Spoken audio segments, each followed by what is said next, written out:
Hey everybody, it's Jason Blaha here. Now that my two obligatory informative videos are done for the day, it's time to talk about current events in the online fitness community. And not only is this the most commonly requested video I've had today, and people have linked it to me on Facebook, YouTube, Instagram, at least 6 different sources for this video clip wanting me to say, hey, what happened? Everybody's covered it. Louis Marco's covered it. 50 Cent, the real 50 Cent, shared it on his Instagram. So yeah, this is a big deal, and you know, this is a valuable learning experience for some of us. It's not going to be the learning experience a lot of you suspect. A lot of people don't understand what actually went wrong here. They're not serious lifters. So let me put on my +5 hat of weaponsmithing, work on scaling up my crafting a little bit, and let's talk about this. Now, I really don't know who Haydn Schneider is. A lot of people are going to always, when I say, they're going to be like, how can you not know who he is? I don't know who he is. I don't know if he's a bodybuilder. I don't know if he's a power lifter. I went over and found his Instagram. I looked. I watched this clip. Saw what went wrong. And it wasn't lack of strength. He is strong enough to press that weight. There's no doubt in my mind. I watched his eccentric. I watched him come out of the hole. It wasn't a missed rep. I went and saw some of his squatting, his incline benching. He's a real strong dude. So I don't need to know who he is. What I know is that he's a real strong lifter on multiple big barbell lifts. So he's an all-around strong guy, and I respect strength.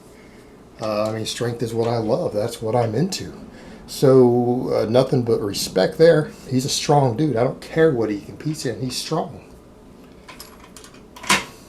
And dude's got a pretty wife who looks like she's about 8 or 9 months pregnant, you know. So there you go. Nothing but respect without knowing anything else about this guy.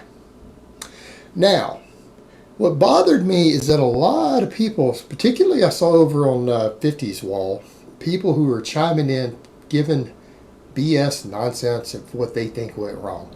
They're like, oh, he didn't use the right grip. Oh, his spotter messed up. Butterfinger spotter. That honestly isn't what happened. His grip technique was fine. His grip technique was fine. Now, arguably, with that much weight, should he have probably used wrist straps? Yes, but that is not what caused the problem. I don't think wrist straps would have prevented this. What happened is he didn't check the run out on the bar before he got under it. That bar was bent. All right, and what happened is what you guys saw was bar roll. He did not realize, sorry guys, Nova's barking, I can't get him to stop. There's people outside doing yard work. We're just going to have to deal with it. But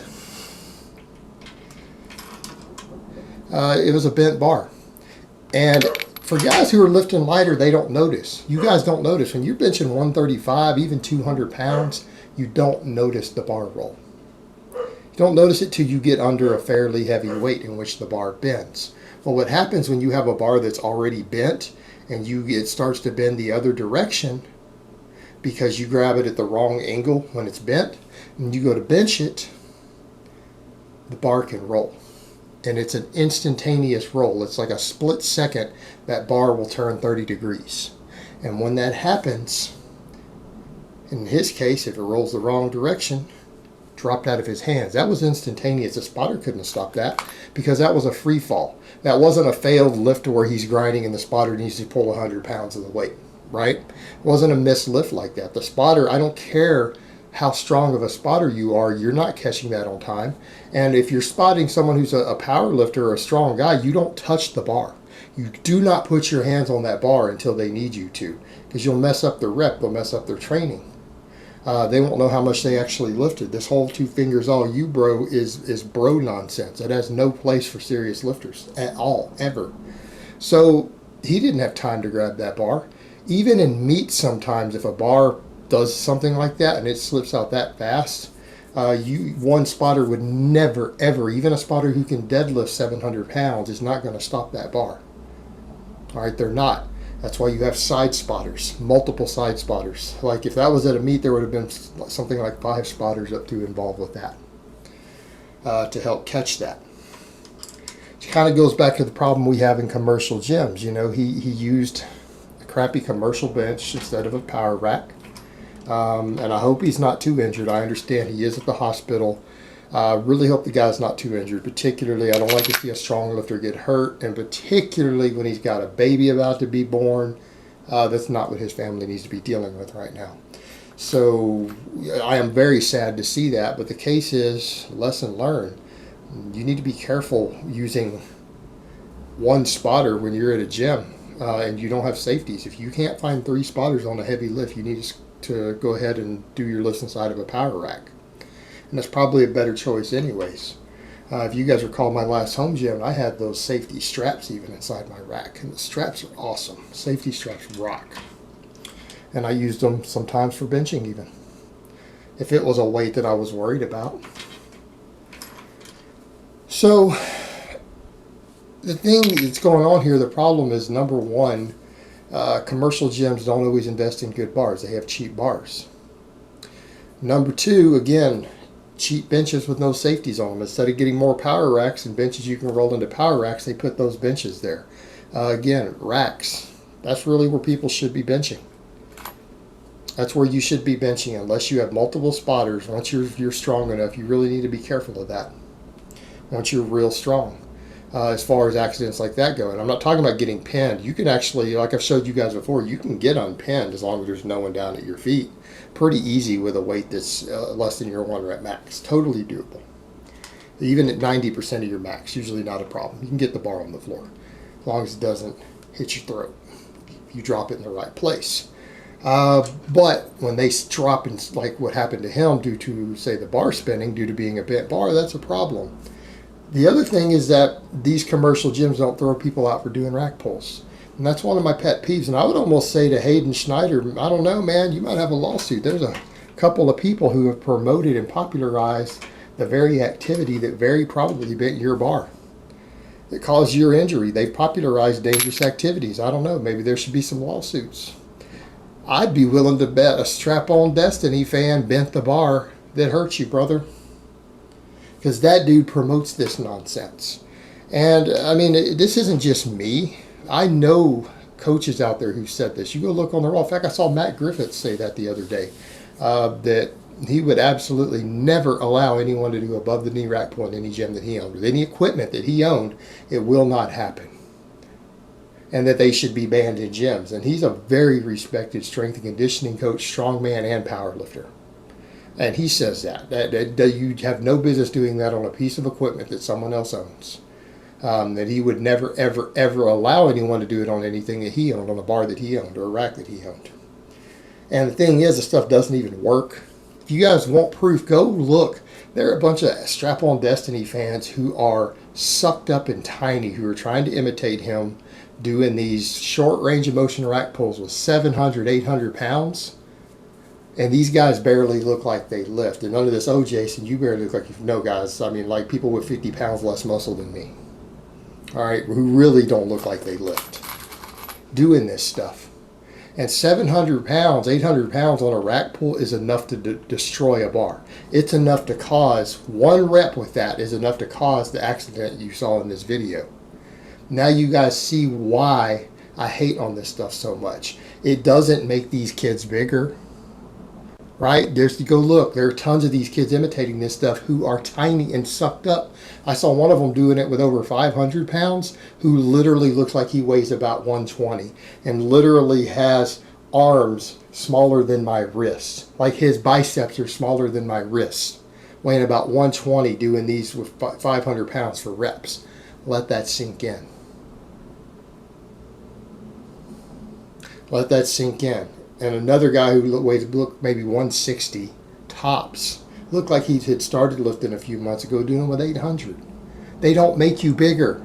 They don't make you stronger. Hell, if to get even any workout out of it, strap-on has to do them with 1,000 pounds, and he weighs 180 pounds. Again, they don't actually work. What they do is destroy bars. They bend bars permanently in these gyms, and it causes accidents like this to happen. Because the guy didn't realize he had a bent bar, didn't check it first before he got under it. All right, and that's the other thing. This sort of nonsense needs to be discouraged. It needs to stop.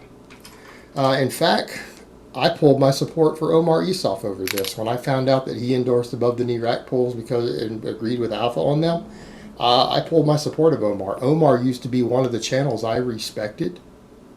It used to be a channel I respected. I thought he had good information. I thought he had great information up until he said that silly nonsense, and I felt that I no longer want to support him because of that. Because he's encouraging destroying equipment at gyms using a useless exercise that destroys other people's property and then causes accidents like this. That sort of nonsense is what caused this to happen. And anybody supporting it, I'm sorry, you're a dick. You're a dick.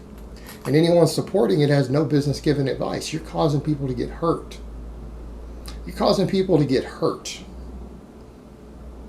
Guys like Haydn Schneider, legitimately strong dude, just got hurt and is in the hospital, probably with a bunch of cracked ribs, because some little tiny sucked up ass clown saw Strap-On Destiny or someone else doing rack pulls and went and bent the bars at his gym, who probably can't even deadlift 400 pounds yet, but destroyed a bar in a rack.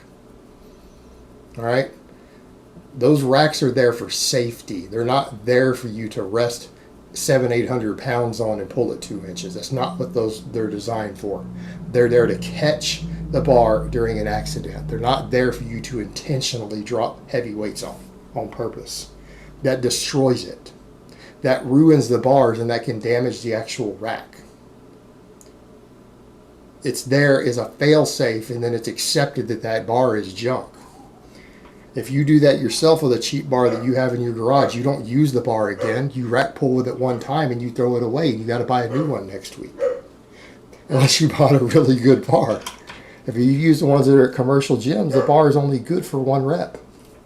Maybe 2, maybe 3. And then you ruined it.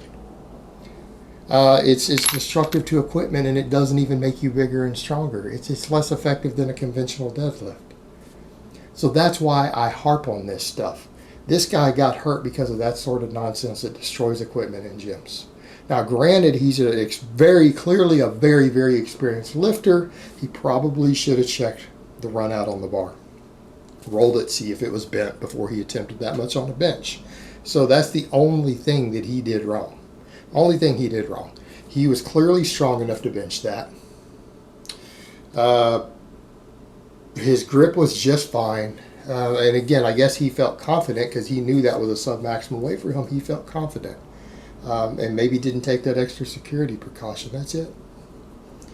And that's just the reality of it. It's what happened, guys. That was an accident that happened as a result of a bent bar because of jackasses not knowing how to train and following stupid, trendy crap that they saw on YouTube. And I'll tell you guys right now, if I ever own a gym and I ever catch a kid doing that stuff with one of my bars, he's going to be kicked out, and I'm going to sue him for the cost of the equipment that he did it on. I'm expecting to replace the bar. And I think that's totally reasonable. All right, guys, but that's really all I have to say on that today. I hope it's been informative, and I will talk to you guys next time.